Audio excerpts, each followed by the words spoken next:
Welcome everybody to our 16th episode already of this podcast where we just discuss real life people that had encounters with Jesus while he was here on earth and how that impacted their lives. But Gerald, also the lives around them. So absolutely, every time Jesus had an encounter with someone, we can see it, not just that person that its life was changed, but there was really a message in all of it. Absolutely. There's nowhere where you read where his kindness that he shows one person doesn't necessarily influence the minds, at least, or the lives of other people. And again, I think, just off the bat, I think there's a massive lesson in that your kindness that you're showing to one person is an expression to that one person, but the result of that kindness might influence their lives. It might even change the value in their children's lives forever and a day. Yeah, I love what you're saying. So this week, we're going into Mark 5, chapter 21, one of my favorite stories. What a man. Favorite stories in the Bible, and that's Jairus. You said something about it, and you said the man that was patient with Jesus. Is that right? The man that was patient with Jesus.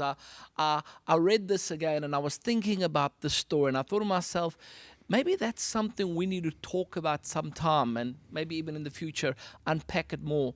When you need to be patient with God. Patient with Jesus. He has already said yes, but in the midst of his yes, you feel he's interrupted by other things. And I think this story leads to that kind of thing. I mean, here's a guy, and maybe I could just pack it out for a moment and then you can go from there. But so this guy, he gets to Jesus. I need a miracle, my daughter. Jesus says, let's go. and on the way, the lady with the issue of blood stretches out her hand to the hem of Jesus' garment. Jesus stops. Now, if that was one thing, that would be fine. He stopped, he healed her, off we go again. Jesus asks his disciples, who touches me? and you can just imagine this man saying to himself, you told me we're on our way to my miracle. Yeah.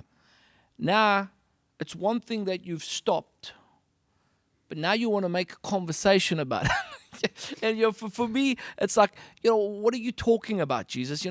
Come on. And it's a matter of life and death. It's a life and death. Yeah. This is my daughter. And you've told me you're going to do it. If you were saying, well, let's go visit your house, let's see. But I've got an expectation that you told me we're going to do it.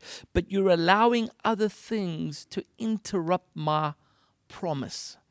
And Ren, I think if he lost his cool in a season where he thought God was interrupted, it might have interrupted the bigger promise. And and listen, I want to throw it back at you, and maybe you can lead us through your own interruption story, because that's the bottom line for me today, is that you cannot afford to lose your cool while you think heaven has been interrupted, so that you might still get him to go with you to your home. Yeah, I think from my side, I think Jairus is a way more honorable man than what I am.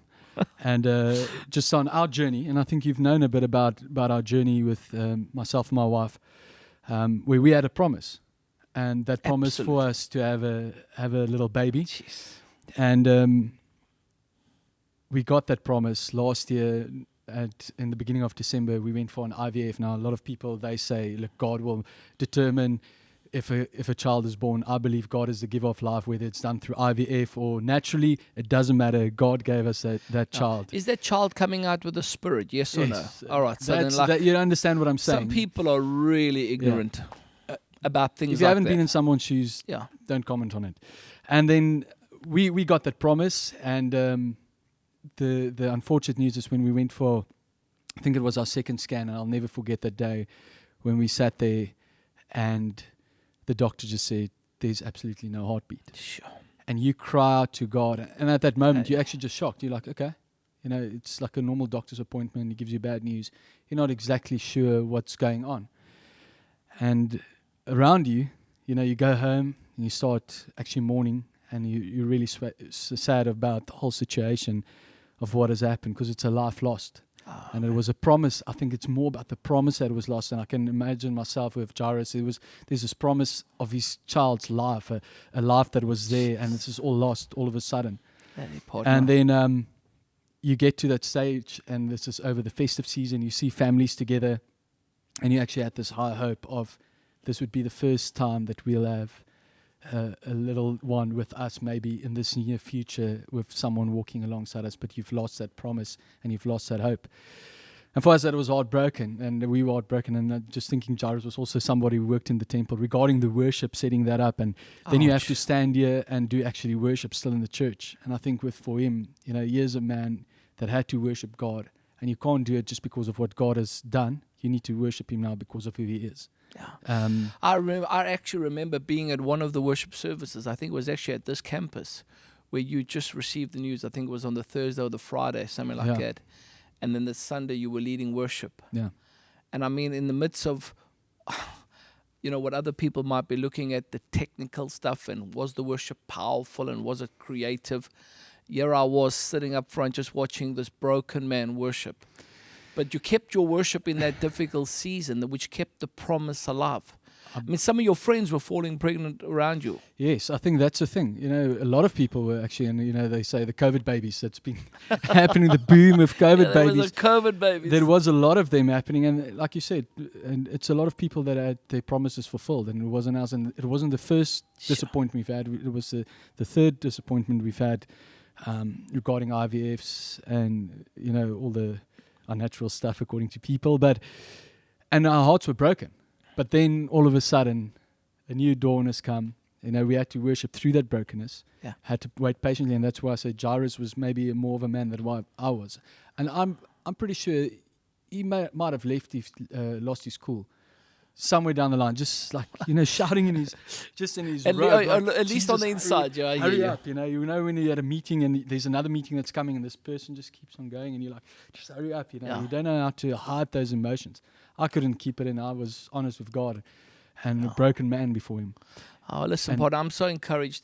But at least you hung in there. Yeah, you kept your worship, and now we've got great news. Louise is 30 weeks pregnant. 30 weeks pregnant, and all happened naturally. Yeah, literally a COVID baby.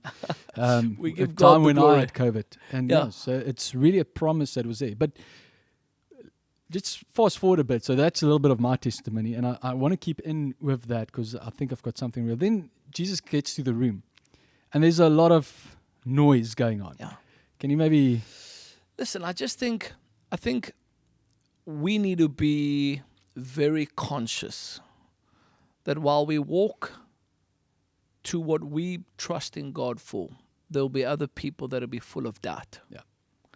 Yeah. I've come to accept that not everyone is going to believe for my miracle or even necessarily celebrate my miracle. Bible says there's a bunch of mourners going on, and we could get into all the nitty-gritties over that, but it's mourners. And Jesus puts them out. Yeah. And then you need to walk into that room, and in that vulnerable moment, you need to trust Jesus. And what's just very cool for me is that He will fulfill His word. You've just got to stay faithful on the journey till that moment. Yeah. I mean, you talk about losing your cool. I think you're right. I think you lost your cool. We know that. But I think he would have lost his cool. But he didn't walk away. No. And I don't think Jesus is... I just don't think Jesus is like disturbed by you losing your cooler, but I think He gets the fact that you're a little human and all the rest of it. But if you walked away, because here's the thing, did Jesus know where He lived? Answer the question, yes or no? Pretty sure He did. I don't think so. Where's your proof on that?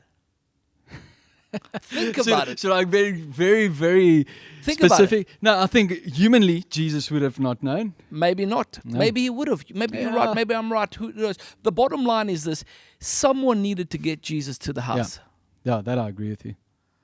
And so if he walked away because he was frustrated that his miracle was being interrupted, who would have led Jesus to his house?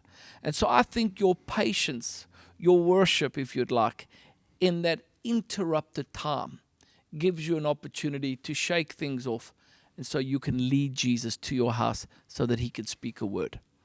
Definitely, and I love what you're saying. So And also then getting to the house, there's a lot of Absolutely. noise. People, mourners going in, and Jesus chases them out. Jesus says, get aside. You know what I'm saying? And for us, for me and Louise, when we shared the news of that she had a miscarriage in December, there was a lot of people that all of a sudden had all of their theories and reasons why it would happen. Like, you shouldn't have told too many people, and you shouldn't have done this, you should have done this, and how your faith should have been in this whole process. And we were just like, look, we're just a couple that wants a kid, and we trust in God for it. Yeah. I couldn't care less. I don't know if it was the enemy that stolen it, was it God's will, not God's will. I couldn't care less what it was. And I think Jairus was the same, like in that season. He just like, Lord, I couldn't care, just get rid of these people. I just want to see you at work. And I think that's what our desire should be. Yeah, and again, I don't want to apologize on behalf of those people, but that's the reality. Sometimes people, that some of those people are actually doing it from a pure heart. That they love you. They're trying to actually comfort you with what they're saying. But what's to say? What's to say to someone like you in that situation? There's really, just step aside. Let me get the Lord to my house and let the Lord do what He's got to do. Yeah. I think what Jesus did was with Lazarus. It's just when he got there and he heard the news, he just wept. Yeah. I think we sometimes we want to always have a word for someone, and it's not our time. Let Jesus do the miracle. Yeah. It's not your time to shine. Just be with that person. Rejoice with them when it's a time for rejoicing. Weep with them, and let God do the work. Even if it's through you, praise the Lord for that. But if He needs to do a miracle inside of that person's life, it's not you that's doing it, it's God. Exactly. Maybe I could just close off with this regarding those people. Maybe they were weeping with good reason. Maybe they were doing it because they actually loved the man. I'm not, again, wanting to say all those people that were harsh with you and some of their advice, I don't believe they meant it intentionally to be cruel towards you. But people are saying sometimes things that they don't really understand the situation. Yeah. But bottom line is, stay in your worship, even though you think your miracle's been interrupted, and God will get to your house. Yeah, He'll do. And in 39 weeks from now, 9 more weeks from now, we will celebrate together by the grace of God. No, I believe that fully. And I love what you just said in the beginning, the man that was patient. I think we waited 10 years, myself and my wife.